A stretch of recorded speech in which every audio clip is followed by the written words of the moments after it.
And all right, we are now. It's important. Yeah. I think he got his days mixed up. So let's see. All right. We are now, okay, I believe we are now officially live on Facebook. And yay. All right. Hello, everybody. HP Holo here to talk a lot of stuff, but specifically history with three awesome other authors. You guys know me already. I write crazy wizard books, but I am going to hand it off to our guests for tonight. And so let's start with Terry. Hello. Hi, everybody.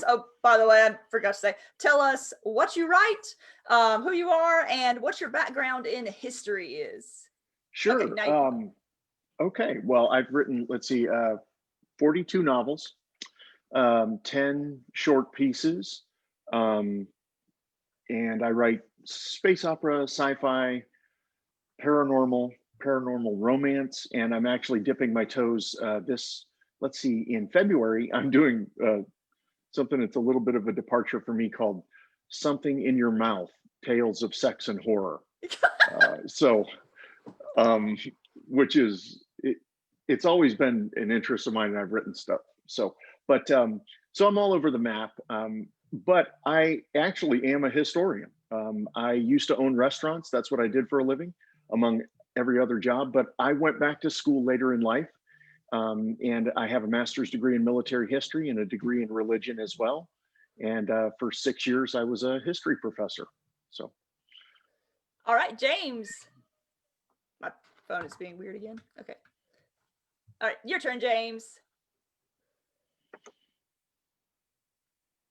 Can you hear me over there? We're going to have all sorts no, what happened was I hit my space bar, and for whatever reason, my computer said, hey, the last 10 times, we've activated your mic, but today we're going to activate your YouTube. So my name is James Young.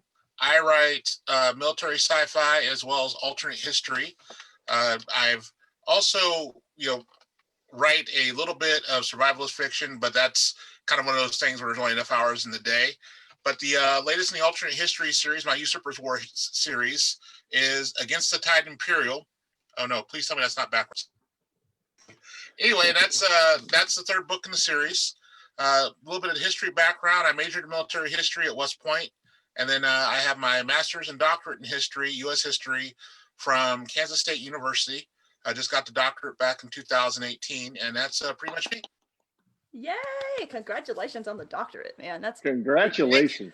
All right, David Weber is also going to be joining us, but he is trying to escape from fixing supper right now because he got his times mixed up.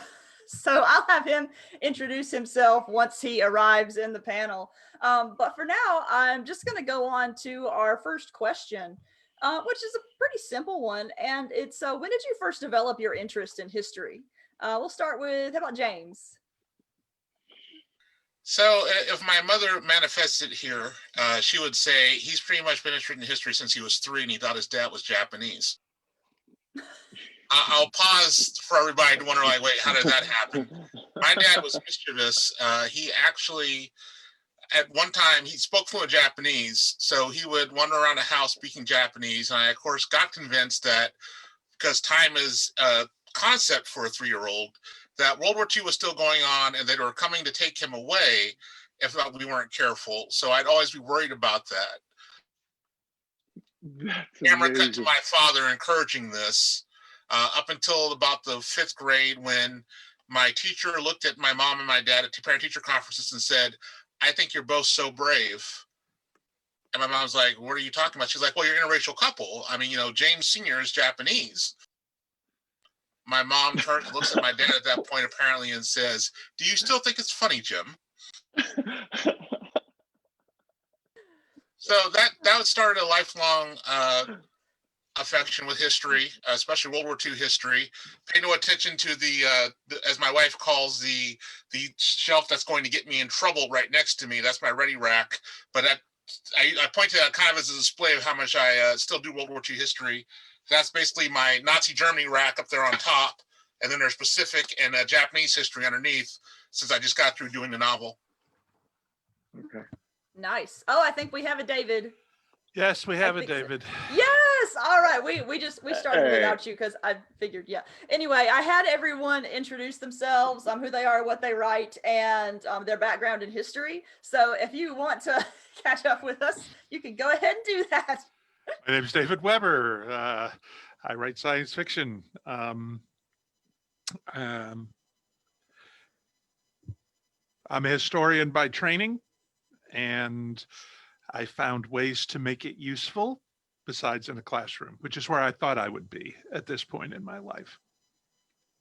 Cool. That's a lot simpler than I expected from David Weber. I'm sorry, I'm just a Well, simple kind of guy. the okay, our first question to catch you up, David, was when did you first develop an interest in history? And James is already gone, so if you want to, since I have you on screen now, if you want to answer that one, have at it. Probably in about the third grade. Somewhere around here, I have a copy of the American Heritage Golden Book of History, which my parents gave me when I was 8. And which says, for David, who is interested in these things. Okay. So that's when I got interested in history. Been interested in it ever since. I think of it as the world's greatest and most complex novel, because nobody could make one up that has all the crap in it that you'll find studying history. Oh, that is so especially true, especially now with this year as weird as its history is getting. I mean, if you wrote this, if an author wrote this year, the editor would send it back and say, no, that could never happen. Terry, your turn. What got you, or when did you develop an interest in history? I think there's a little triangle of events that occurred all more or less simultaneously when I was little. My grandfather fought in Patton's Third Army in World War II, and he told us our sort of familial history during World War II. And then I was given a book called All About Dinosaurs that was printed in 1935, and it has been one of the most influential things in my entire life. And it led me to sort of start asking questions about, hey, wait a minute. And so like paleontology, archaeology, and history all sort of blended together and became this kind of a thing as the Apollo moon missions were going up. And my grandfather said, I couldn't wrap my head around the idea that these missions had just started. And he said, no, actually. And he gave me, much like David said, there was these little books. I don't know if they were golden, but they were on various topics, the history of various topics. And one was the history of rockets. And it was about Dr. Werner von Braun and Robert Goddard. And I read it and I thought, oh, and I think that was it. I was probably 6 or 7 when that happened. And that was it. Cool. My next question is, what draws you to history as a subject? And some of you kind of covered this when you said when you first developed an interest in history. But do you have anything to add to that? Let's go back to James. What draws you to history? I always like that the crazy things that always happen. As we all point out, the things where it's like, yeah, no, the editor would be like, okay, no, please send me the manuscript where you're not using hallucinogens. Just the numerous stories that you can find are usually what I go back to. How about Terry? I think I'm continually attracted and re-attracted to history because it gives me context for the things that are happening. I don't really think that anything is wholly new. Especially if you study history long enough, you'll say, oh, I've seen this before. So is it terrible? Yes. Has it happened before? Probably. Yep. Just in a different form. Yep. How about you, David? Oh, were you done, Terry? Yeah. Oh, yeah. Oh, okay. I was just going to say, I would disagree with Terry slightly, because the tool mix that we're seeing today, we never had before.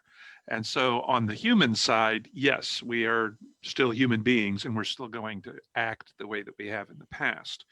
But the options available to us are very different, and they impact on our society in ways that earlier periods in history simply, it was not a possible thing. unless you were one of the wizards. I mean, then you could do whatever you wanted. I really liked what you said about context, because my feeling is that way, way, way too few people have any concept of the actual history involved. There are these facile surface stories that we tell each other. And the truth is always more complex.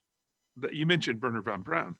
Werner von Braun, great scientist. Very few people know about his position in the Nazi Party when he was at Peenemünde, or the rank that he had, or the fact that he was very much cleaned up by the U.S. intelligence services because we needed his expertise.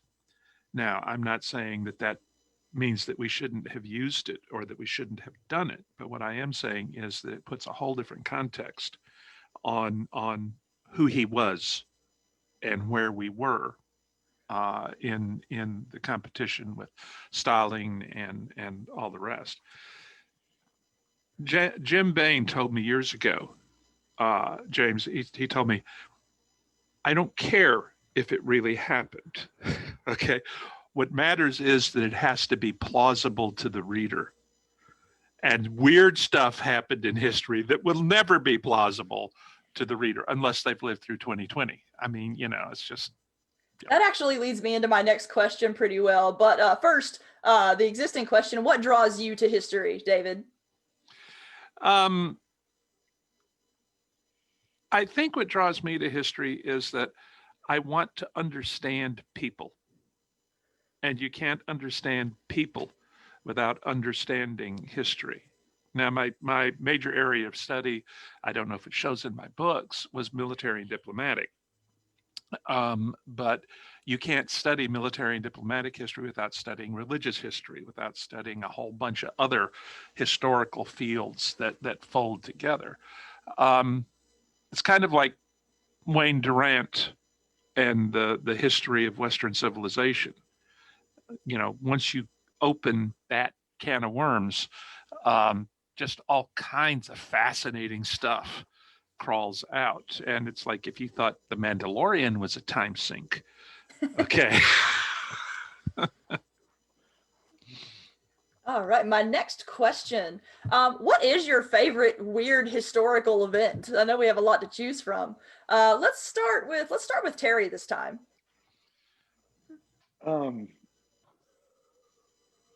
Oh wow! Oh man, this is like I specialize in weird events because that was the hook in the classroom for me. That was the hook to get my to get my students engaged in everything. I would tell them something that was so surreal that they often. One of the things that is that the emperor of the Holy Roman Empire fell off his horse and drowned on the way to a crusade, and realistically changed history simply because he fell into a cold river and the water shocked him and he inhaled it and aspirated. Whoa. Otherwise, yeah, everything. And there were 120,000 heavily armed knights. It was a superbly armed group, and but it broke up. It broke up and ended right there because a guy slipped off his horse. And I still look back at that as these points in time, and that is one of the truly strange things to happen that had ripple effects for some time. Right. How about you, James? As I'm sitting here thinking, this is kind of like asking someone to choose their favorite child. I will go with the one I make fun of every August 9th, the Don't Play Poker with the Mayor of Kakura. The fact that Nagasaki was not the target for the second atomic bomb, but it was Kakura. And I'm probably butchering that pronunciation because I always do.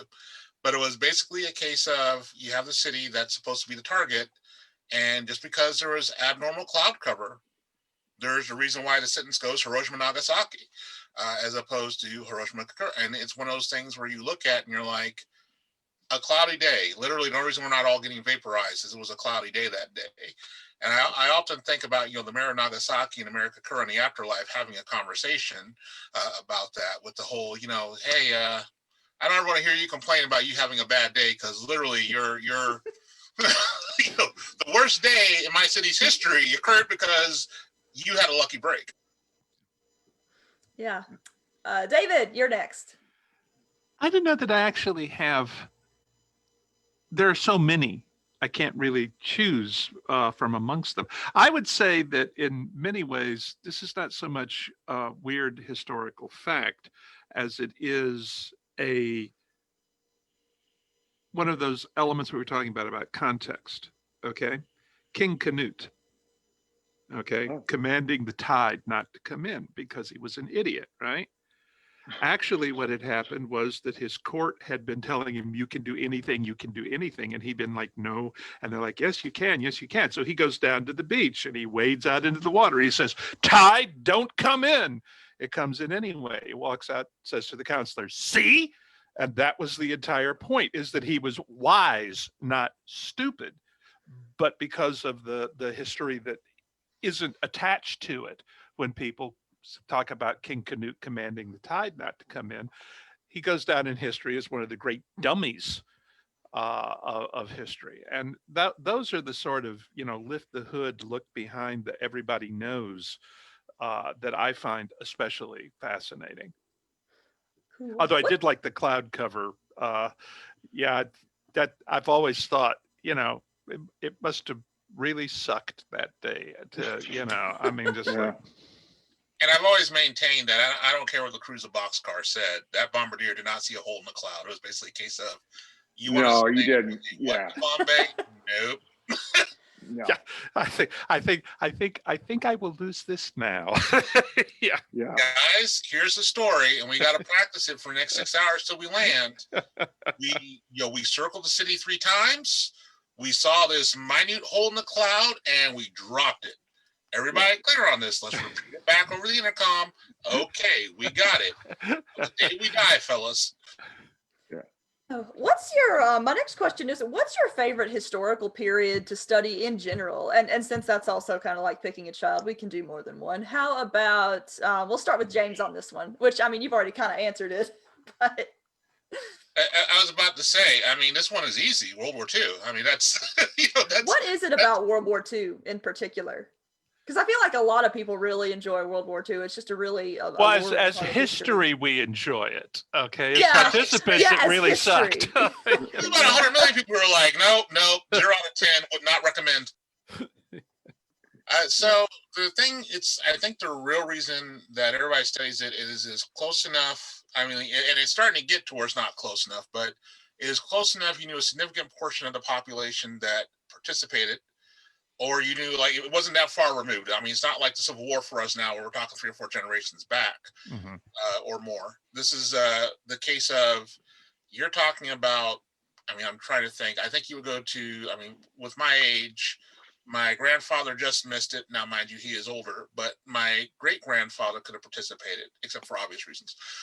The thing that you have is also you had the mass media starting to take hold, and you had what was considered to be, and this again, where context matters.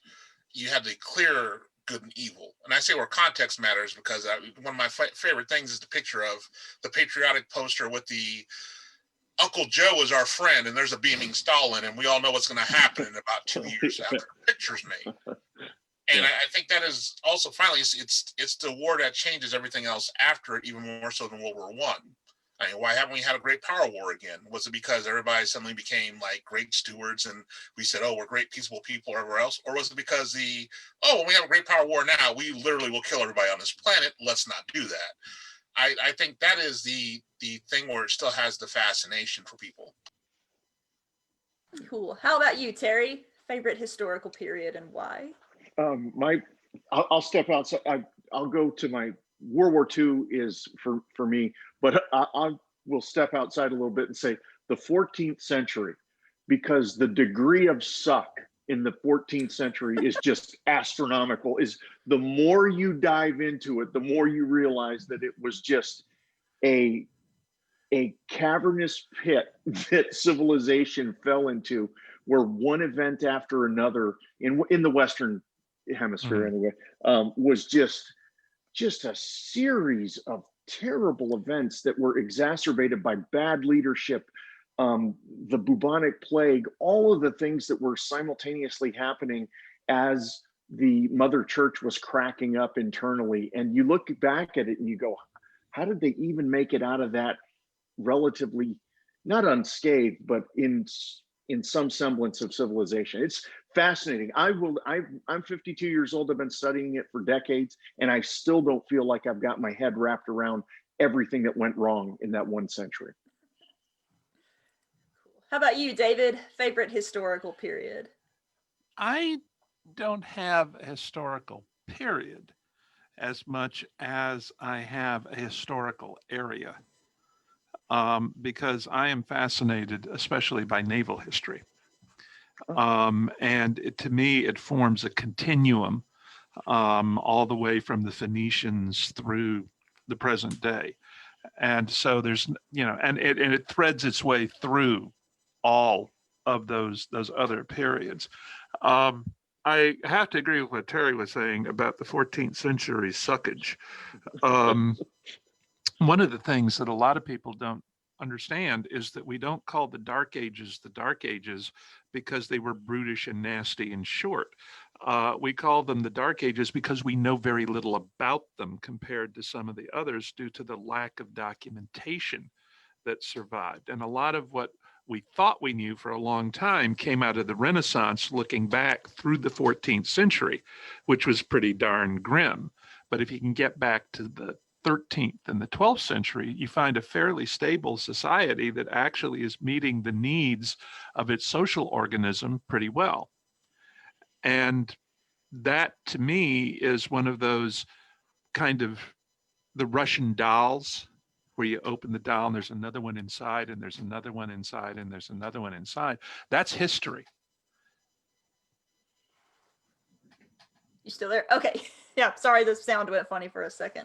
That's cool. My next question is actually kind of a selfish one, because I'm not a history buff, but I do like to read about history intelligently. And so I want to ask, who's your favorite author historian, and which of their books do you recommend? So let's see here. We'll have David go first on this one because he's laughing in the background.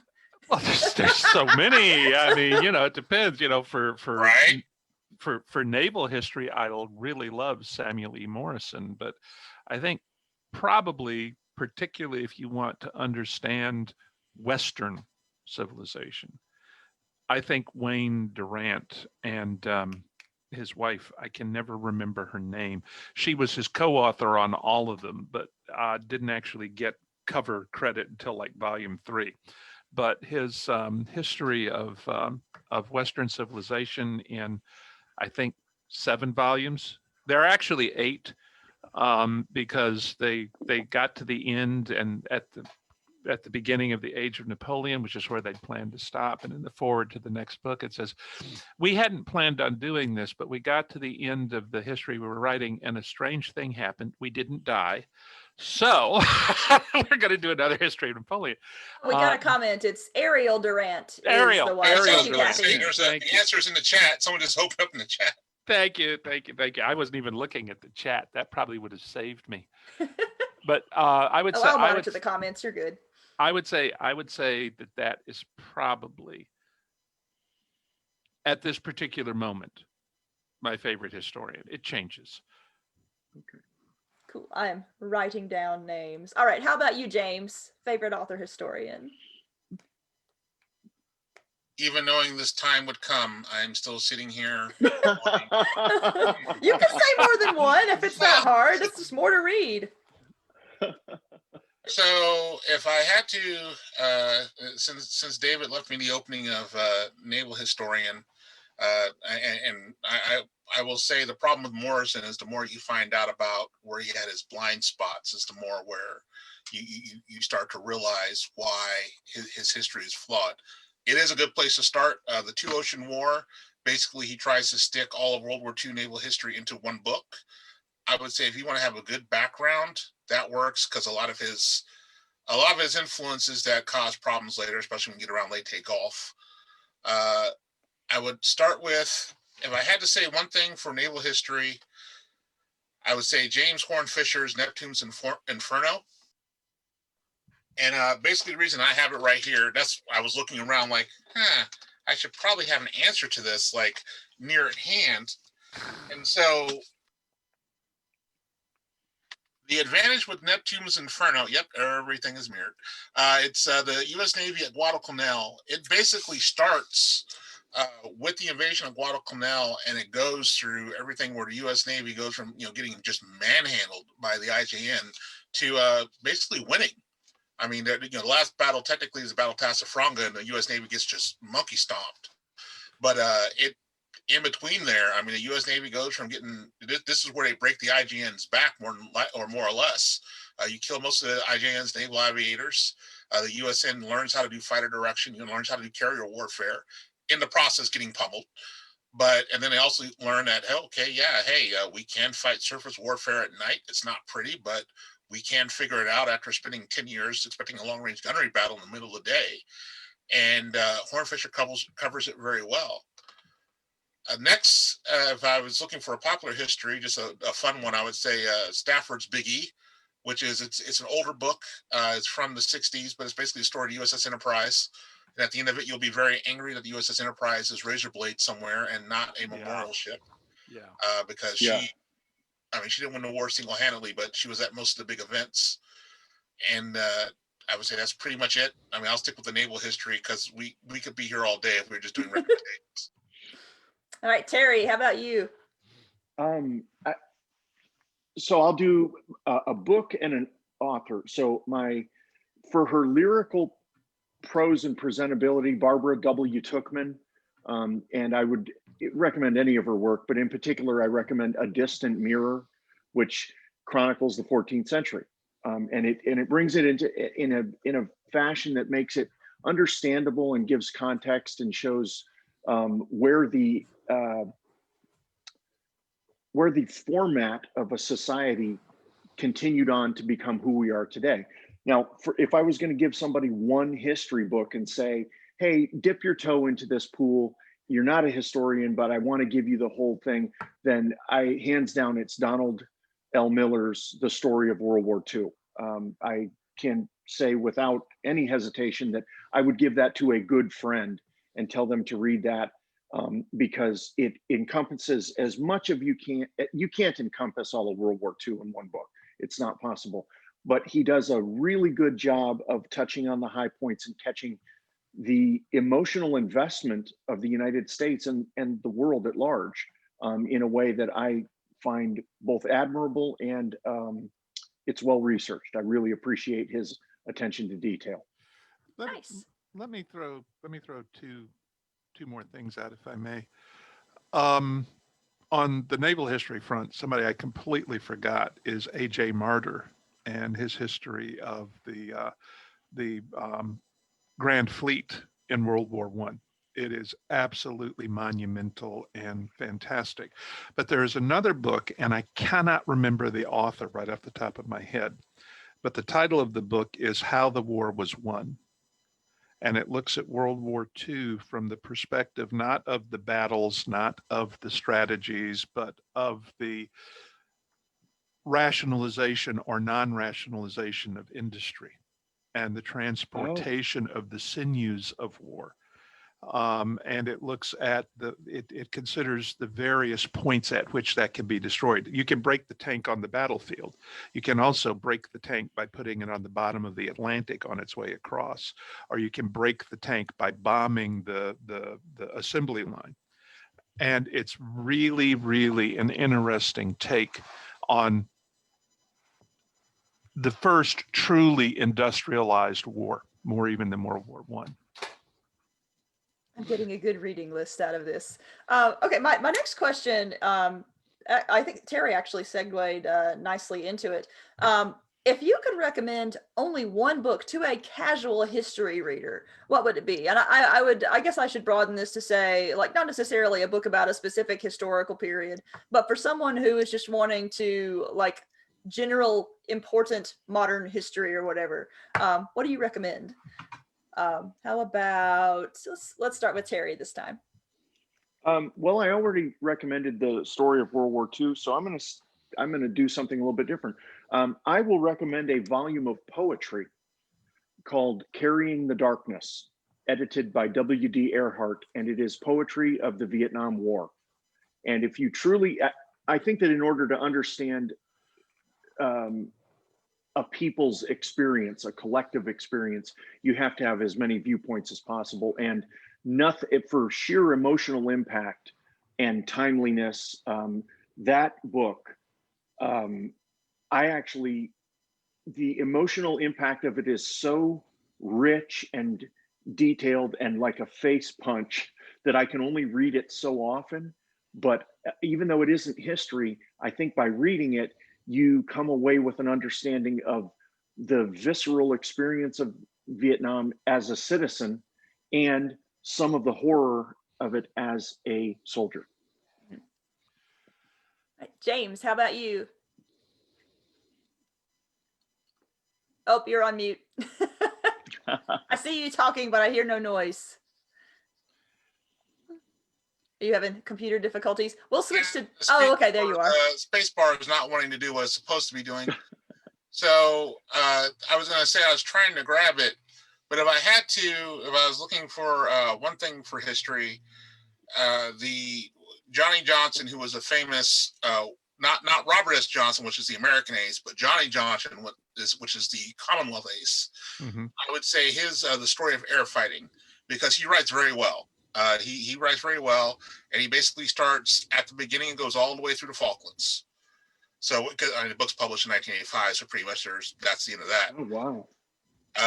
And he does a very good job of covering the important aspects of it as he's going, and I think it's just a good casual history. He has a very casual style and everything else. So that would be the thing the biggie would be first, but the history of air fighting would be second. Cool. How about you, David? What I'd really love to recommend would be Erwin Rommel's memoirs. Unfortunately, died and didn't get to write them. Right this minute, given where we are in 2020, I think that I would probably recommend John Barry's The Great Influenza. It's about 10, 12 years old, and it looks at the 1918 influenza epidemic.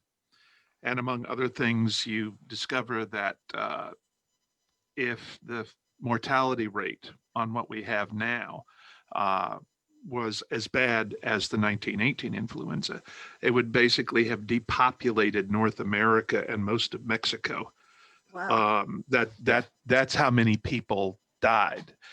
By some estimates, as much as 75% of the world's total population was infected before it got through. It's a fascinating look. He starts with the founding of Johns Hopkins University, because he looks at this as the first modern medicine's first go round with a pandemic. And basically modern medicine got its butt kicked big time in looking at it. But there's a lot of stuff in there that I think kind of helps put what we're going through right now into perspective, like the steam shovels digging mass graves outside Philadelphia, and things like that. Somebody the other day told me that what we're looking at now is worse than 1918, and that was one of those examples of people who, totally don't understand the history involved. But that's what I would recommend this one right now for people who want to see where we were then compared to where we are now. Mm-hmm. For David, for that matter, I'm in my 50s, and I just want to, I'll give you a personal example. I had 3 aunts who almost died of polio. Mm-hmm. So polio touched my family. But when I was born in 68 and almost died in 69. They packed me in ice from the Hong Kong flu. My fever got up to 106. They called in the priest. That was it. They assumed it was over. Years later, I had 6 extra teeth from the medication that, they're rolling the dice, and it reached its culmination. I was on a blind date when I was 28 years old, and I was talking to the young lady, and I was talking to her, and I had a snake fang-like tooth with a tiny human tooth on the end of it come out right here in dinner at dinner, and it was probably 1.5 inches long, and it came out. I pulled it out and looked at it and I said, huh. So needless to say, she is not my wife. No, but, I was. um, but when I have almost a paroxysm of cringe when I talk to people who say that what we're experiencing now, and I say, tell me about the plague of Justinian or something. I just pick any massive event and you get that blank stare. And I think, but the steam shovels outside Philadelphia, that to me was one of those where I looked at it and I said, that is a catastrophic event that has largely slipped under the waves of our cultural consciousness. Yep. And I find that surreal. Yeah, well, it is, and it's what happens when academia had to make some decisions about what it was going to commit time to. Either that, or it had to extend how long a degree took to get. And the humanities are what got the axe. And unfortunately, the humanities are what make us human. I was born in 1952. So I was 18 when they landed on the moon. You were talking about polio. My mother ran a small advertising agency, and one of the projects that she was involved in was the PR for the sugar cube vaccine that was brand new. Wow. And so, I straddle the time between when you got the polio shots and when you take the oral vaccine.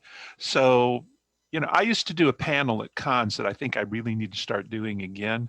And I would begin by saying, how many people out there have diabetes? Hands would go up. And I'd say, how many people have had appendicitis? Hands would go up. You ask about 10 questions, all the hands are up. And you say, congratulations, in a pre-technological era, you're all dead. Yeah. Yeah. Mm-hmm. I actually used to do that same thing, but I asked if anybody had their wisdom teeth impacted. And I said, you got a 1 in 3 shot of not making it. The guy who built Biltmore House died of appendicitis, like within 4 years of finishing the house. One of the wealthiest, most powerful people in the country died of a ruptured appendix. I walked around for 11 days with a ruptured appendix. And that's the difference between where we are now with palliative care, antibiotics, and surgical procedures. I'm just cringing thinking of walking around for 11 days with a ruptured appendix, because my sister had that, and it was just that day. Well, after it ruptures, it stops hurting. Oh, I guess so. Yeah, that makes sense. And if you thought what you had was food poisoning, you're like, well, I'm all better now. I got rid of it. And then about 10 days later, you start falling out of chairs and they drag you off to the emergency room. Yeah. I'm just saying. Yeah. All right. This is all good to know for This Use actually... it in a novel. What the heck? A sharp pain in my side. Oh, wait, it's better now. I'm fine. Wait, no, I'm not. I think I'll go have that looked at. Yeah. All right, that actually segues nicely, or part of that segues nicely into my next question. There's lots of good segues this night. What's one piece of history that you wish more people knew about? How about James? Let's start with you on this one. Well, that's a tough one.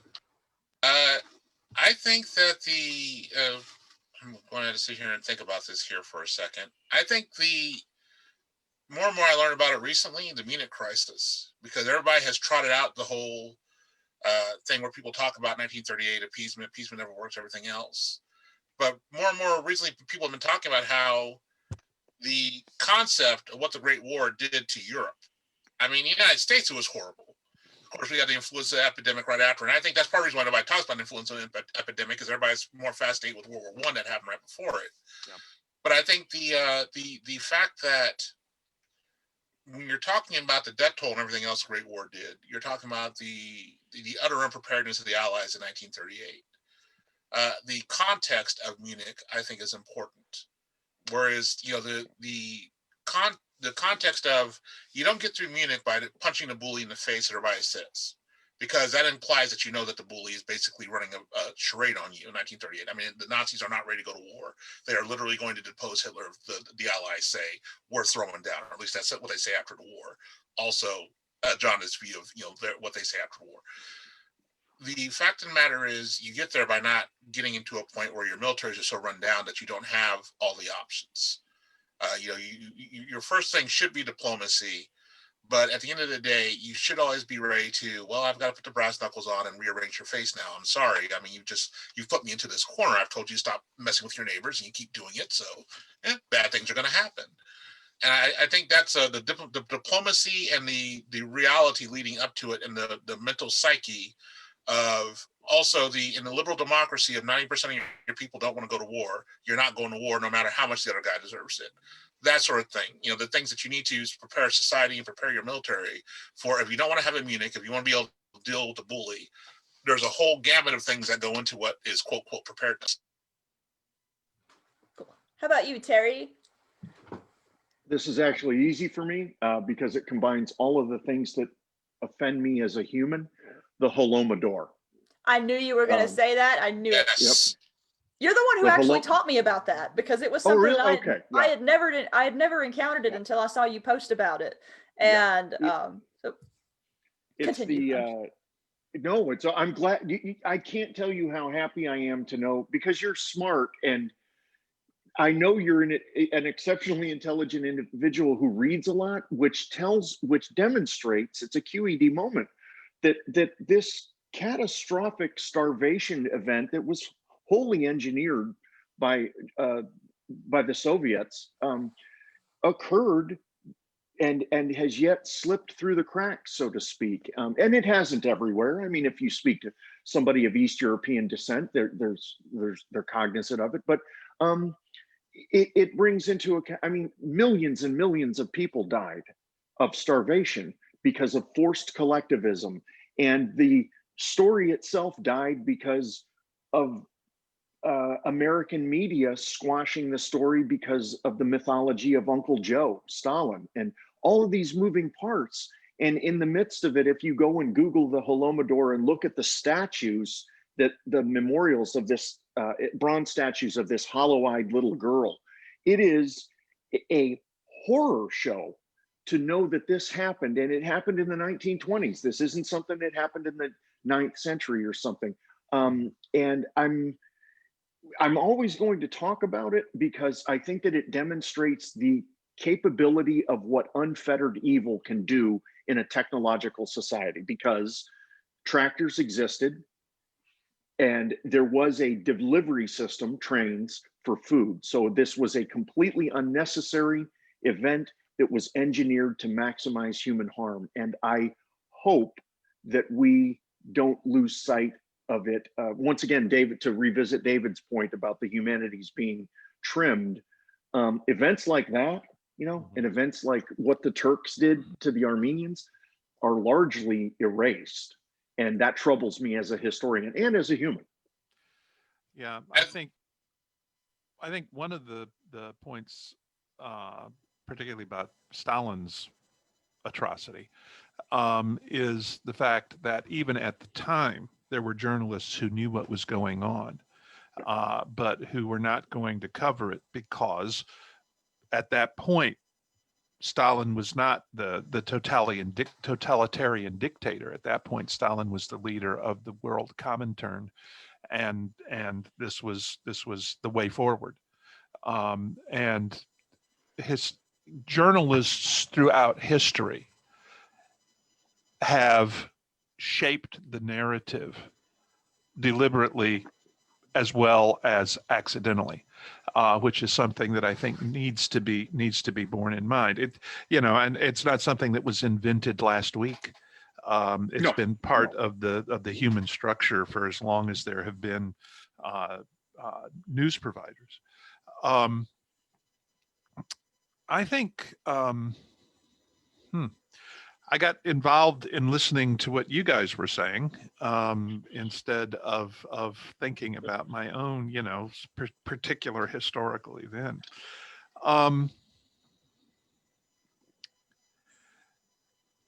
I think that what I wish we had a better context on, speaking purely as an American citizen of the U.S., I wish we had a better perspective on what happened during the antebellum period. Ooh, yeah, that's a good one. Before the yeah. American Civil War, because it's been so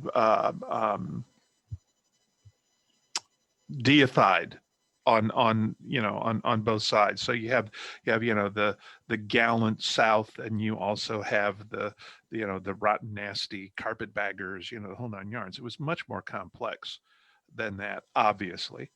Very few people realize that it's the only time in the history of the world that 700,000 members of the slave owning class killed each other over whether or not slavery was going to continue as an institution. Yeah. Which is something that I wish more people had a perspective on when we're talking about the legacy of slavery. I mean, my mom was one of the organizers of the Urban League, and I was active in it, the whole nine yards. But I ask people to see the movie Hidden Figures if they haven't seen it, because if you were born after 1968, you need to see that movie to see how bad things were. Okay. But you also need to see that movie to see how far we have come, despite the fact that we still have so far to go. And I think that's part of the historical context that we need as human beings to hang on to, is to understand that there's a trajectory, that we're still not to where Martin Luther King wanted us to be, but we've come so far from where we used to be. And I like I say, I think the folks who are like, well, no, it was never all that bad, need to know, yeah, it damn well was that bad. Okay. I mean, in fact, it was worse. All right. That's the other side of understanding the context. Mm-hmm. That actually brings me to my next question. What is your favorite historical movie? And I put historical in quotes because, historical movies are rarely as accurate as we want them to be. But which ones, which one lives up to your standards? How about, let's see, who went first last time? I can't even remember. Well, How about, we'll go with James. I have an alibi. David made me think about it, and a recommendation. Peter Kolchin's American, and it's Kolchen, I believe. I'm not going to go back in this darkened room to check on my shelf. But basically, American Slavery, it's a single book. It is a great recounting of like the whole, how you got to slavery, the whole culture and everything else. And the reason why I recommend it is Kolchin goes into a lot of things like and it was just there and was gone. Basically the rule where previously throughout culture, usually slavery, the right to slavery went down the paternal side. The British actively changed that in the 17th century because there was a labor problem in the New World, and they made it go down the maternal side. So the problem becomes, of course, if it's down the maternal side, you can never be born free because your mom was a slave, you're going to be a slave. There's no way you're not getting born from your mother. And that's why it was down the paternal side originally, was because there was always a chance you could be born free depending on the situation. And the second thing I recommend is The Impending Crisis by Potter, which is how you end up getting to where shooting in 1860. Yeah.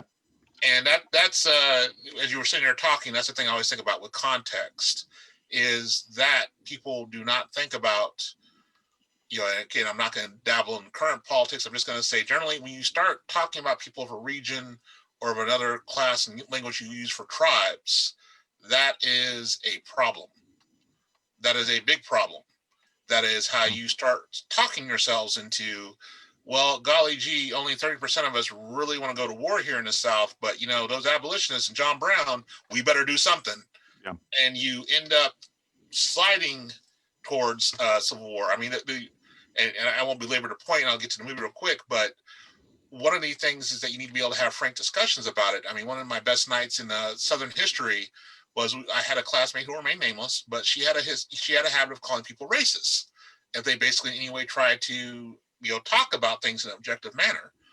So we're doing the antebellum South, and she said something, and another classmate said something, And I broke into my best Southern accent. I said, "Now you wait right here, you Yankee.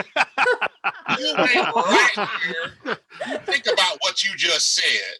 Because what I believe you just said is we have every right to leave this union because you are changing the rules." I thought she was going to have a heart attack. I really did, because she was just so shocked. Me, of all people, is sitting here doing my best antebellum slave owner. But the reason being, I think you had to have that discussion, honestly, in this country. You can't start talking people are racist or anything else. You have to say, how did we get here? Yes, because there are things that scare you about how we got here, how easily we got here. And well, now going to the favorite movie, I would say Saving Private Ryan. If we're going to do a mini series, I would say The Pacific. But since we're doing only a movie, I'll go with Saving Private Ryan. Nice. How about you, Terry? I have a book recommendation based on what James, This Republic of Suffering was just absolutely stunning. It's actually about the mechanism of 700,000 dead bodies during the Civil War. How do you deal with mass death? And it's really interesting. It's relatively light, but highly recommended. As to a movie, actually, Peter Weir's first movie, Gallipoli, for me, it handles. I went to the Australian War Memorial and stood there looking at their Gallipoli Memorial, and I thought, what a catastrophic waste. I mean, in a war that was an absolute waste, it stands out as a waste of human life and crushing the human spirit at Gallipoli. And the movie, it's one of Mel Gibson's early films. It's really well done. It captures, to me, what rural Australia feels like, and the otherness of these Anzacs being abroad and everything. Just beautifully done, beautifully shot. Highly recommend it. Nice. How about you, David? There are so many movies that actually come close to getting it right. Both of those are really, really worthy contenders. I am going to go with two right this minute. One of them is Hidden Figures, which I think is a dynamite movie. It was very well done. And it was done in the time frame of the people who lived that. Okay. And I think the other one I would have to go with right this minute, maybe just because it is more recent, is the remake of Midway. Oh, I haven't seen that yet. I need to. Which I thought it was pretty good. I thought it was done very, very well.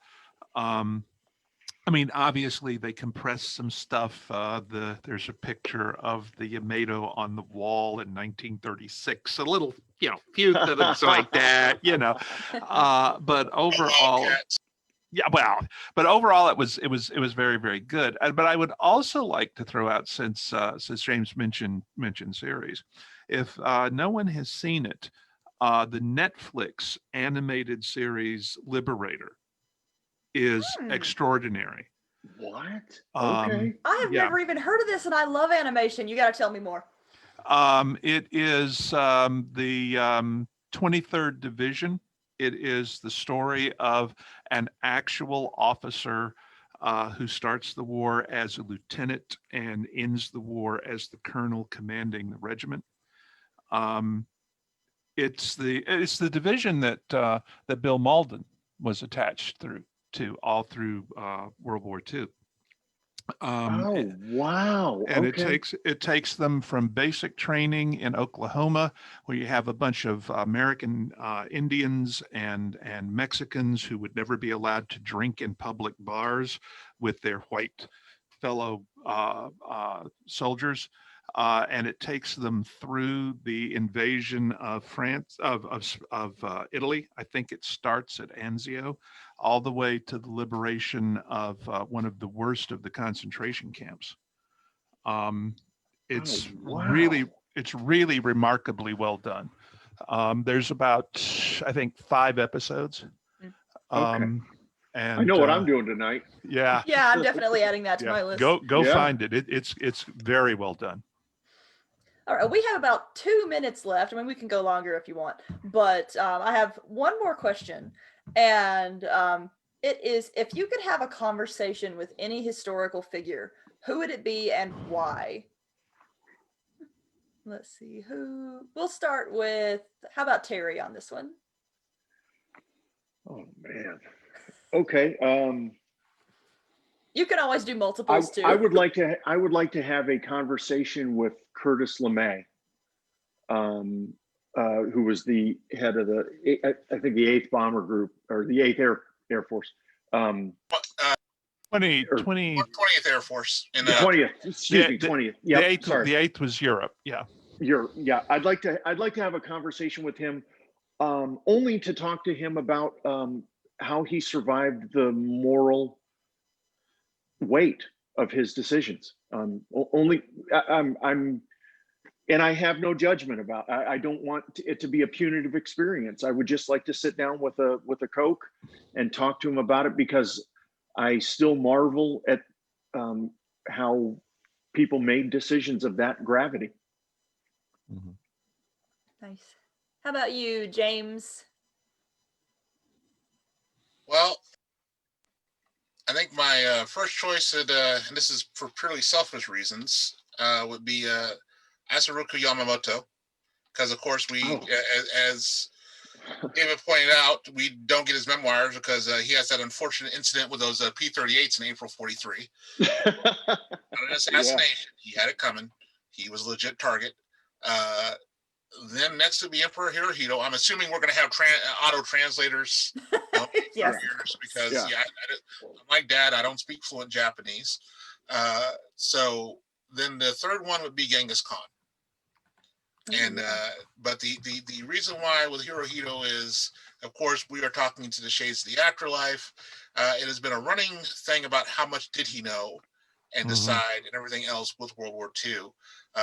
Much like Dr. von Braun in the Operation Paperclip, Hirohito kind of got hosed down very well post 1945 by MacArthur with the, yep, we're just going to erase all this stuff. You were the subject of poor army radicals, and you had no way you could have stopped any of this. Repeat back to me there, Your Majesty. Yep, that's exactly what happened. So I'd like to know just how much he actually did know. Genghis Khan, for obvious reasons. I'm a big Mongolophile. At a distance. Well, yes, and that's, yeah. No, I imagine a Mongol horde would be utterly terrifying in real time. But I just talk to him about so, because one of the little known facts about him is he kind of went to a renaissance towards the end of his life. And there's actually some people who theorize that's why he died mysteriously. Was a lot of his folks were like, "Whoa, Khan's getting soft. We better end this noise." That is fascinating. I didn't know that about Genghis Khan. All right, David, it's your turn. This is going to sound strange. I think that I would like to have a conversation with William Tecumseh Sherman. Oh wow! I wonder why. Yeah, well, I was born in Ohio. Okay, I was born about 100 miles from where he was born, You sure you don't want to talk to John Hunt Morgan? No. Okay. No. The book I'm taking at David is for the anthology we did, the third one, Trouble in the Wind. He did a Billy Sherman story. Yes. Well, see, that's why I want to talk to him. Sherman's a fascinating guy. He's a lot more modern than a lot of the people involved in that war. So many of them were looking back to Jomny, Napoleon, whatnot. Sherman was like, what's the most practical way to get this done? And by golly, he went out and he did it.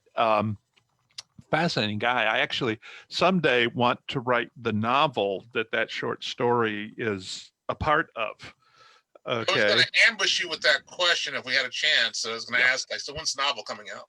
I would, as soon as I get everything else that's in the way done. I mean, I have an entire the universe. Got it. I've got an entire 8-volume naval historical series completely planned. that I'm never going to get an opportunity to write just because there's so much stuff in front of it. But Are you Books are going to you call working that on other right one now? Make Georgia Howl? yeah, no. Yeah. But I think that there are so many folks in history that you'd love to interview. That's one reason, Heather, why was so tickled with the way that Jacob and I set up the art in the Gordian Protocol. Okay, because I'd have cheerfully violated history right and left to talk to some of those people that they were hauling around to talk to. Samuel Pepys, for God's sake, of course, Pepys' case, you already know a lot about him. But I think probably Sherman would be really high on my list, and maybe after Sherman, Winston S. Churchill. Oh yeah, that's another good one. Yeah. Churchill's another one of those guys who is sort of stripped of context a lot these days. Well, we were talking earlier about the Second World War and the fascination that it exudes. One of the reasons it exudes it is so incredibly well documented, much better even than World War One. Most of what folks who I'm not talking about serious military historians who have really dug into it, but an awful lot of folks studying World War One come to it by way of Siegfried Sassoon and the anti-war and the memoirs of the guys in the trenches. Memoirs of the guys in the trenches are very accurate about what they experienced, but it gives a very skewed view of, for example, the leadership in World War One. I mean, let's think about the fact that in 1914 there were no tanks. Okay, within a year and a half, they developed and deployed an entirely new weapon system to deal with the problem none of them had seen coming, which was a 700-mile continuous front with no open flanks. Okay, that's not the sign of people who are not imaginative, of people who are not trying to find solutions to the problem. Okay, what they can be accused of is continuing to hammer away in the meantime, but that was a political decision. It wasn't a military decision. And that's one of those things about the whole context that gets lost. Okay, but in the case of World War II, everybody and his brother who didn't get killed wrote a memoir. Okay. Oh. Historical movies. Memorial Day. I don't know if you've seen it with James. Puhar.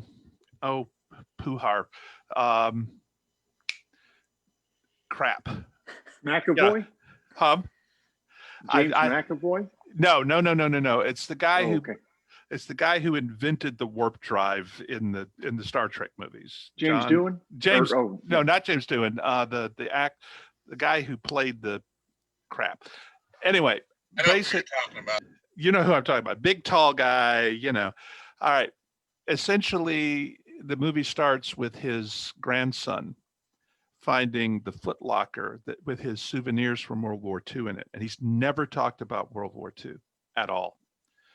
And his grandson wants him to tell him about him. He says, no, and he says, yeah, he says, okay, pick three items, and I will tell you the story of how I came to have those and what happened. And so you're cutting back and forth between that, and then the grandson deploys to Afghanistan. Okay. Oh, what? And is this a modern film? Or? It's a modern film. It's no more than, I would guess, it can't be more than 5 years old. John Delancey? I'm trying to think. No. Hang on a second. Okay. We're already past time, we don't really have a time limit. I always shoot for an hour, but I'm a time zone behind you guys, so we can rock and roll as long as you want. Hang on. Nice. Okay, it's made in 2012. Oh, okay. And it stars, let's see. I am so going to be pissed if it doesn't tell me who it stars. Hang on a second. Here No, we go. IMDb.com, Full please. cast and crew. James Cromwell. Oh yeah. Yeah. Okay.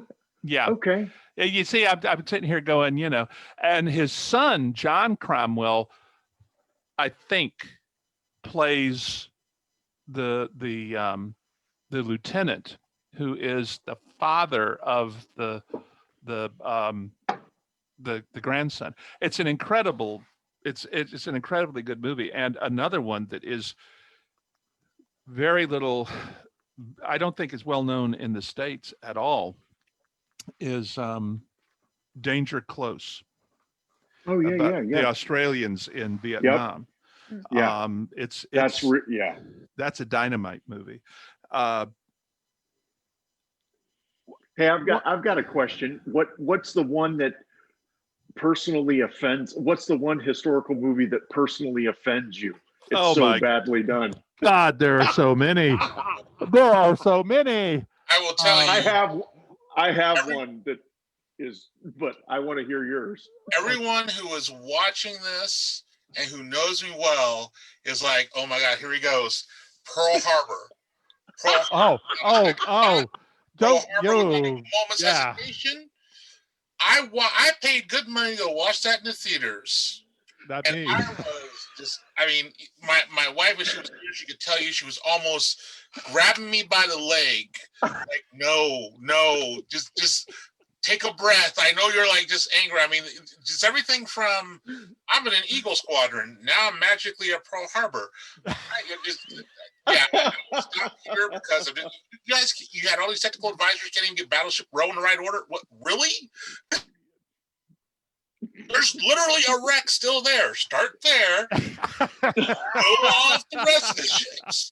How hard can it be? Yeah. They have stones there with each of the names. Jerry Bruck. Maybe you should look at those stones. Jerry Bruckheimer and said, okay. Like I said, I'll start literally frothing. This will not be a good scene. Well, I saw the trailers for that one and knew I had to stay far away from the theater that day. Entertainment Weekly did an article where, and they had at the time, I had a subscription. They had a pretty good reporter, and he said this is the most historically accurate film you will see in the last 5 years. Oh. Got me. Whoa. Okay. I just want to know. Private Ryan. So you're saying something when you say that. I just want to know where his mushrooms came from before he wrote that, because that was incredibly bad. Someone paid their kid's college fund with a check that someone had to write to that article author to get him to tell that lie. Yeah. I just think personally, you would have to write.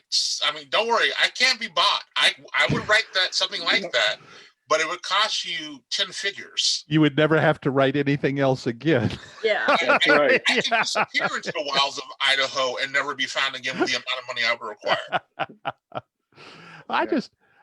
I seriously cannot isolate one movie. I mean, okay, James already took my number one choice, but there have been some really bad ones. But you know what? We were talking about good ones. Nobody mentioned Sergeant York. Oh yeah. Yeah, the Gary Cooper Sergeant. Yeah. York, which is excellent. It's been a while since I saw it. Like we're talking single digits on the age scale. Okay, it's been a long time since I was in the single digits on the age scale. Geez, my least favorite historical movie. Oh, okay, it's not live action. Pocahontas. Oh yeah. Hey, absolutely my least favorite historical movie ever made. Okay. Just do not even get me started on all the things wrong with that. And Disney's response is, well, it's just a pretty story. Well, in that case, make it about somebody else, exactly. not real historical figures. So I'll ask this question, and this is just me wondering personally, did your kids like it, David? Because that to me as a parent would be hell, is that this movie is so inaccurate and like, no, we're going to watch it again. No, my kids were like, we're not going to watch Pocahontas. Okay. You're not going to watch Pocahontas. I am going to execute my parental authority and protect you from Pocahontas. And they were like, it's that bad, Dad? I said, it's that bad. They said, okay, we don't want to see it.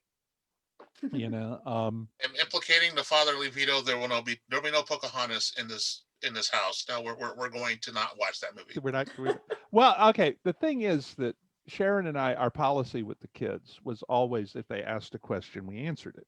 Okay, as thoroughly as we could, given their background knowledge. And they asked me about Pocahontas when it was first released, because I had gone, and they're like, what's wrong with it, Daddy?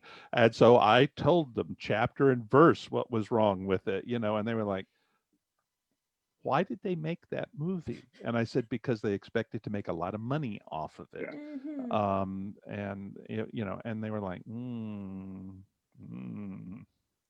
But yeah, Pocahontas is spectacularly bad. When Now I was a teacher, you have to tell us what yours is. Who, me? Or me or Terry.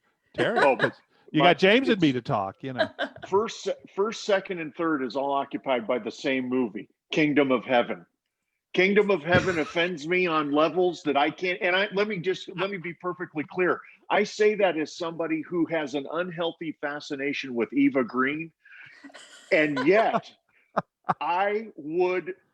there is no telling, if you let me loose with a rubber hose on that set, I would have beaten everybody with it.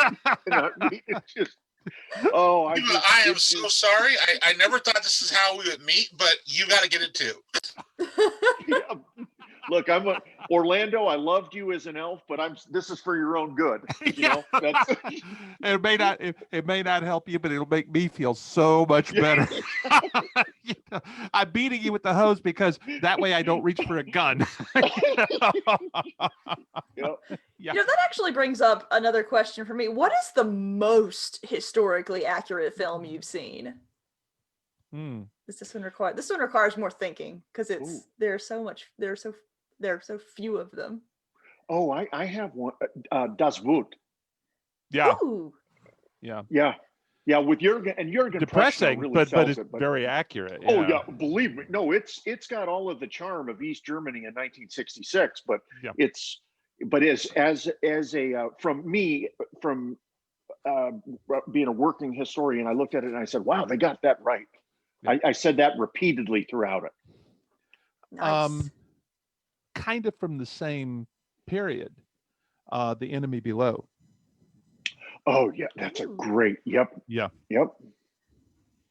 German movie Stalingrad. Oh wow! Yes, I think I've seen that one. Yeah. Good call. Yeah, the one 90s, grim, so grim, but very accurate.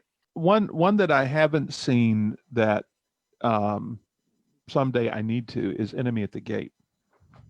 Oh yeah. I've heard good things. I've heard bad things. I will tell you that as someone who a little bit about Stalingrad, I will tell you the historical inaccuracies are there, especially if you know anything about sniping. When I came out, I had a former sniper he had been enlisted, and he became active, or he was active duty, and he had serious problems with the sniping scenes just based on the technology of it. Yeah. But it is, I think, fairly accurate to the actual book. Yeah. Accounting of those events. I mean, there are some questions as to whether that whole sniper duel is propaganda, whatever else. Yeah. But and that's Anthony Beaver has a very good rundown on that in his book on Stalingrad. Yeah. But the overall, I think it's well done.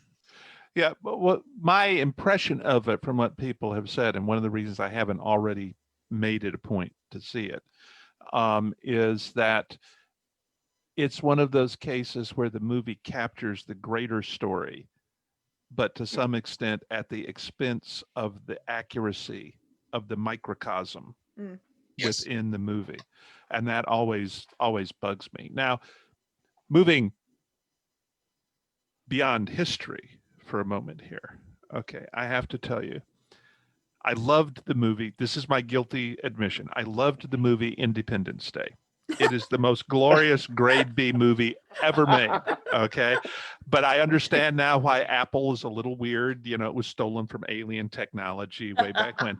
But the other thing is when Will Smith is showing off the fireworks as a quarter of the mass of the moon deorbits onto the Western Hemisphere. And nobody's saying, well, we're all flash fried today.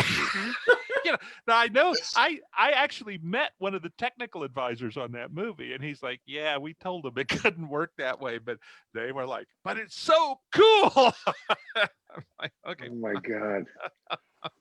Yeah, orbital impacts are not your friend. No. They may look cool, but you don't survive those. It's like there are no dinosaurs left in the Western Hemisphere. You know? I mean, Mother Nature, when she decides to stop playing around, it's like, Mother Nature has now entered the chat, and here's your. Yeah. Well, I have actually been doing more movies in the last 18 months than I had done probably in the previous 10 years. And I think that it's because the investment time in a movie is so much less than the investment time in, say, a television series, an ongoing series. So I can kind of get in and encapsulate the story and get back out. And there have been some surprisingly good historical movies. I think, for example, they did a really good job with The Longest Day, or A Bridge Too Far. Oh yeah. And if you can get past the Patton tanks being Tiger tanks, the Battle of the Bulge was not bad for a Henry Fonda movie. But it's like they didn't have a whole lot of tigers, I thought something about most of those being destroyed, scrapped, Yeah. Now, if they just wanted T-34s, those are parked in every town square in Eastern Europe, boys. I mean, I just, there's a movie that I saw. Oh God, it must have been 40 or 50 years ago that I really need to look up again. The Great Locomotive Chase, which is the story of the Union spies who stole the locomotive on the Southern Railroad tracks. They were eventually all caught and I think executed. But the locomotive used to be in the cyclorama in Atlanta, if it's not still, I believe. The General, I think, was the one that they stole. But it's one of those. Oh, still is. Cool. Yeah. According to the chat. Yep, still is. Very cool. Yeah. It's it's a fascinating story. And it's one that is largely lost. It's a teeny tiny piece of the Civil War, okay, but it's still a fascinating kind of technology window in a way into the Civil War. James, there's a book, and I cannot remember the author or the title at the moment. I'll try and if I can find it and send it to you. But it is a fairly recent history of the Purple Coats. And among other things, the author is talking about the fact that after the war, the Japanese went on using the Purple Coats, unaware that we were reading them. And that is, and we were, they were actually talking about how they could play themselves as the victims after Hiroshima and Nagasaki. And we're like reading their mail and going, sure, you guys go right ahead and do that, because this, it's also, the author makes the point that Eisenhower and his decision to stop short of Berlin was based on the Purple Coats, because the Japanese ambassador was sending reports on the Soviet Union home to Tokyo, and we were reading them, and it gave us a further insight into what was going on Stalin's side of the hedge. It's a really interesting book. I'll try to I've got it on Kindle, so I should be able to locate it and shoot you the title on it. But it's like, wow, because I've been a fan of the Purple Codes since like the 60s, when the first when Lincoln's book came out. I mean, Rochefort, there's a guy, Oh yes. he's a lunatic in a lot of ways, but he was exactly the right guy in exactly the right place. And Nimitz had the courage to listen to him. I think that's a good study in leadership. Yes. And I mean, of course, Nimitz, part of the reason Nimitz listens to him is because Kimmel didn't. You see what happened to Kimmel. Yeah. And, the fact that the ploy of cutting the water to Midway, or cutting the water and saying, okay, now this is what you're going to say in private. We're going to give you. You're going to make an open, talk about it and see the Japanese put it in their code. One of the great gimmicks. One of the things I always tell people is like, especially now, there's some of the things I found out is that the Japanese came this close to finding out about the code breaking when they took Singapore. The British had put their detachment, their code breaking detachment that knew about it, forward into Singapore, and they had a copy of the Magic, basically code book. They hadn't told us they did this. I mean, this would have been bad all around for the Allies because it would have caused a schism for us. Yeah. And to this day, no one knows what happened to that code book or all the information of it. Huh. The Japanese did not capture it. Well, I think wow. My introduction to Midway was Incredible Victory. And I think that's still a good entry point into Midway and the codes and everything else. And that was one of the things I thought that the most recent Midway did well was dealing with the intelligence side of it. They had to telescope the military action more, I think, than they did the intel side, and I think that was a wise decision on their part. But I'm just thinking, with the CGI involved, okay, what could Charlton Heston have done in his version of Midway, okay, if he'd had that technology available? And Tora is still a fantastic movie. But did we lose Heather? Oh, no, I'm still here. I'm just listening. Okay. You guys are fascinating. That's what Sharon says all the time. She says, David, you're fascinating. Kind of thing. It's fascinating how you came up with that one, Like for real, like most of my history knowledge I get from listening to you guys and reading your posts online or sitting at dinner tables. So it's like, I talk forever about history. Well, okay, guys, tell me. For me, history is the lens that I see virtually everything through. Current events, technology, decision-making patterns, okay? All of it I see through the lens of history. And I totally don't understand how you could see it through any other lens. I see it through two lenses. I see it through the lens of history, and I see it through the lens, through the context of the unending drive to reproduce. Those are, if I'm being perfectly candid, I see those. It's a bifurcated. One is the lens of history, which is a civilized sort of, and then the other is the animalistic requirement to reproduce, and all of the decisions that the decisions that are driven from that. You look at and between those two, I sort of meet in the middle, and that's how I create whatever it is that my worldview is. Mm-hmm.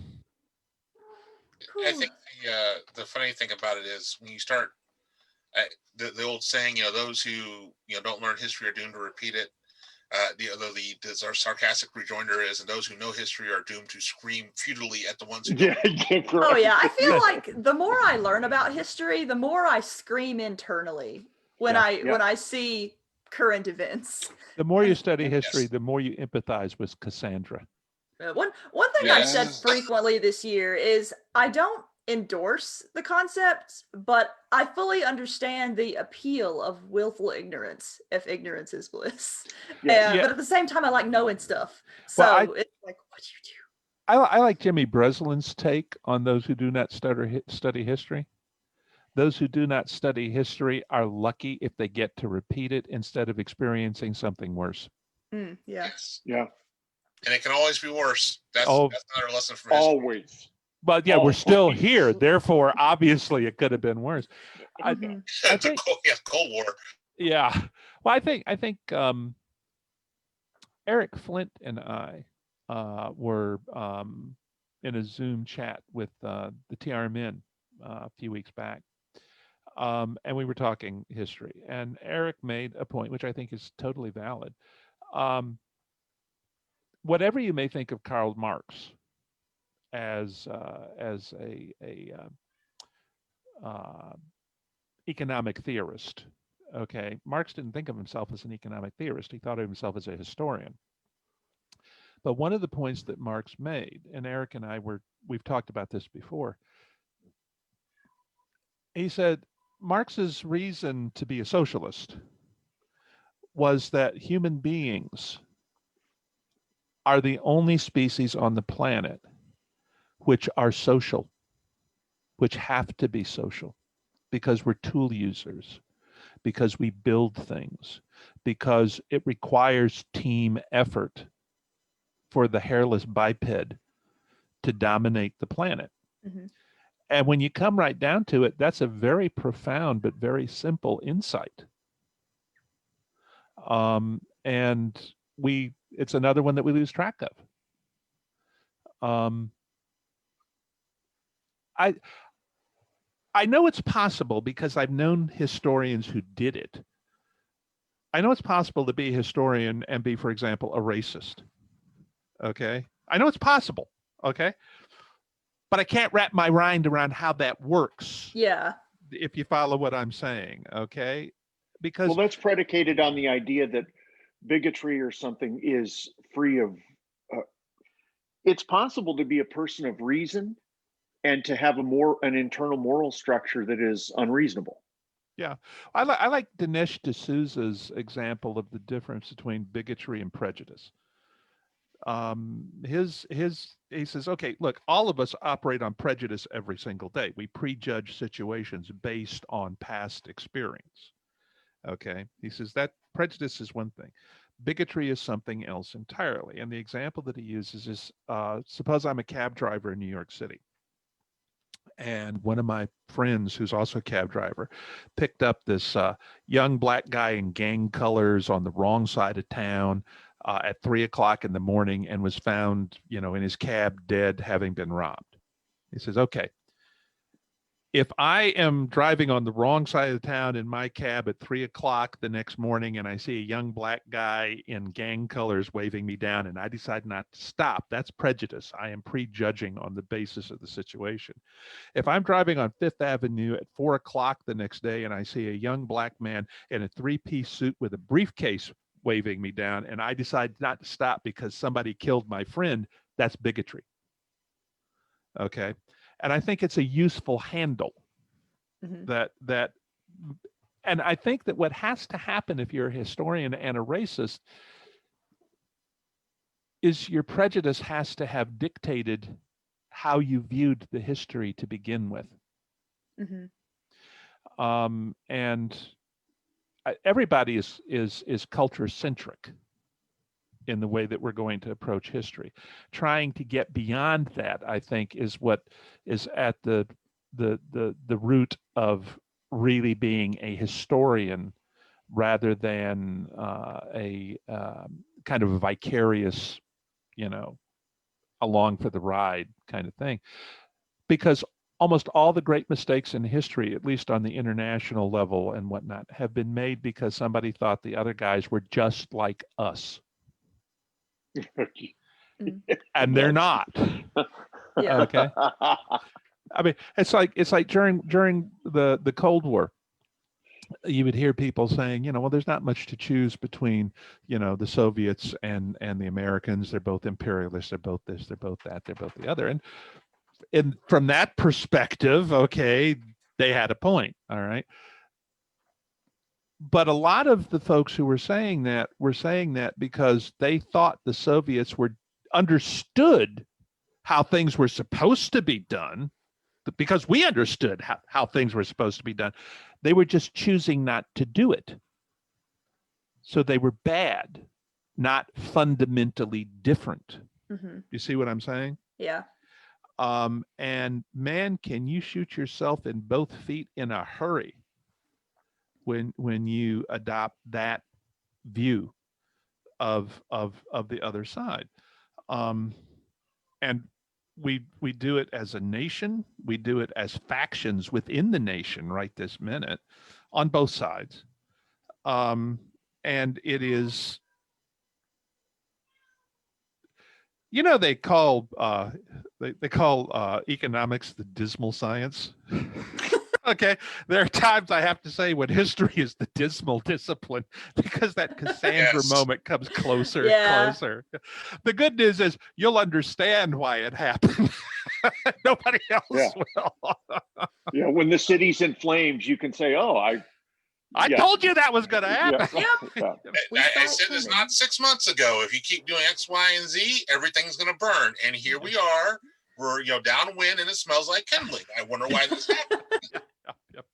I just and what I hear over and over and over again is a variant on the theme of, well, it can't happen here because it's history. Mm-hmm. Okay. History is today. Well, history was. Yeah. That's one of the things that the idea that time and distance creates history. History is 3 hours ago. Yeah. It's fascinating. Well, what I used to, I taught for 6 semesters while I was in graduate school. I taught Western civilization. And the point that I tried to make in each class is that history is a movie.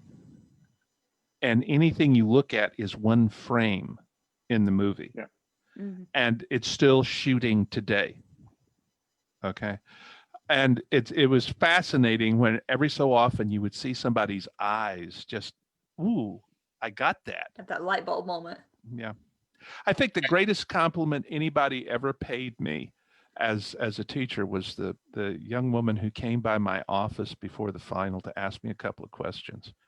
And when she was done, she kind of hesitated for me. She said, "Can I ask you one more question and you won't get mad?" And I said, "Sure." She said, "Do you believe in anything?" And I said, "Excuse me?" And she said, "I've been trying all semester to figure out what you believe, and I don't have a clue." And I said, "Good. Okay." It's not my job to tell you what I believe. Yeah. Man, I miss academia was where I was headed. But unfortunately, there was this, I got my hands on this demographic study of the field. And at that point, over half of all tenured positions were held by people 40 or younger. And the field was shrinking at like two chairs a day, because history was getting picked off by political science and sociology and whatnot. And I just figured out why some of the profs I'd had were at the schools they were at instead of the big name universities. So I decided, well, maybe I can find something else to do. And, I think you found your niche. I found a niche. But man, oh man, I loved the classroom. Okay. I would have killed to stay in the classroom. The problem was that the way the field was set up, I think I would have been looking at being, like a lecturer forever and forever and forever. And we have to let you go because we don't have a tenured position to put you in. Mm-hmm. You know what I'm saying? Well, I mean, it's funny that you say the whole "I would have killed," because immediately I thought, well, apparently not. I mean, people were still filling those tenured chairs. Well, okay. Let me rephrase. I would have killed for it if I thought I could have gotten away undetected. Well, Alas, I did not take body disposal 102 as an undergrad. And we all know that's No, no. I was in Darn the it. wrong field, you know. It was science. I didn't want to take biology 101 first off. All right, guys. Well, we're easing toward 10 o'clock, and frankly, I'm hungry. So Yeah, me Yeah. too. I'm gonna. I had completely forgotten about tonight, guys. I'd had you on the calendar for tomorrow. Oh, Okay, and I figured, yeah. So I got I got Heather's text. I'm like, I was cooking supper for the rest of the family when this came in. So I said, Morgan, you are now in charge of feeding your mother, and now I need to go and feed me too. Well, thank you for sacrificing your supper for us. Oh, but Thank you, everybody. This was awesome. Yes, this was a whole lot of fun. It was fun. And- I've Very been cool. looking forward to it. I just had you on the wrong day. Well, with all the books you're writing and everything you've got going on, I can fully understand schedule mix-ups. So, like we usually end, go down the line, tell people who you are and what you wrote, and then we'll call it a night. Thank you guys again for joining me. This is a lot of fun, and we'll start with Terry again because you're first on my window. I'm Terry Maggert. I write all kinds of stuff, but find me on Amazon or let's be friends on social media. If you like sci-fi or fantasy, come on over. All right, James. Again, I'm James Young, and this is Mirror Image, so I apologize. But Against the Tide Imperial is my latest book. I write alternate history. It's the Usurpers War series. You can find me on Amazon. I also do military sci-fi. That would be the Ragasi Chronicles. But for right now, this is the primary series. And I also had 3 anthologies I did with Chris Kennedy Press that are alternate history. The first of those is Those in Peril. You can also find that on Amazon. And you can find the Dead Tree versions on at bookstores everywhere. All right, and David. Yeah, I'm sort of a magpie. I write a little of everything, science fiction and fantasy, and all right, guys. I write science fiction, but what I really am is a storyteller, and science fiction is just one place to tell stories. I have to say, right this minute, in a lot of ways, an awful lot of my heart is invested in the Safehold series, which is science fiction, but it has fantasy elements in a superhuman hero who happens to be, in essence, the android from the dark side of hell in terms of capabilities. But what the entire series is really about is freedom of choice, freedom of conscience, and how you deal with it. So, I mean, I guess people know me best for the Honor Harrington series, of which Tim Zahn has just completed the draft of the next Manticore Ascendant novel. Nice. After Tom Pope and I cool. hung him up for forever on it. And Chris Kennedy and I have Into the Light coming out from Tor. I am waiting next for month. that. I am too. I am waiting for that. Well, Vlad That's- thought he was a vampire, okay? And Richard Fox and I have completed the first volume in the Murphyverse, which is a prequel series to In Fury Born, and is about Terrence Murphy and the creation of the Terran Empire. And let's see, Jacob has sent me a manuscript that is the sequel to the Valkyrie Protocol, which is my very next thing to do. Since Heather's here, that's my Yes, very Jacob's next my thing to husband, by do. the way, for those who are new. There's lots of stuff going on. Eric Flint and I are Oh, yeah. working on the next Honorverse novel for him. Jane Linsgold and I just turned in the 4th Star Kingdom novel about Stephanie Harrington Yay! and Tree Cats. And I'm having a conference sometime in the next week or so with Richard and with Chris and with Jane and with Joelle about the sequel to The Road to Hell. So, I mean, things You're a busy bee. are happening. Yeah. All right. Well, thank you guys again. This was a whole lot Thank of you. fun. And go enjoy your nights and dinners and things. And thank you, audience, for joining us as well. Yep. Okay. So bye, everybody. Good night. Bye. So long. So long.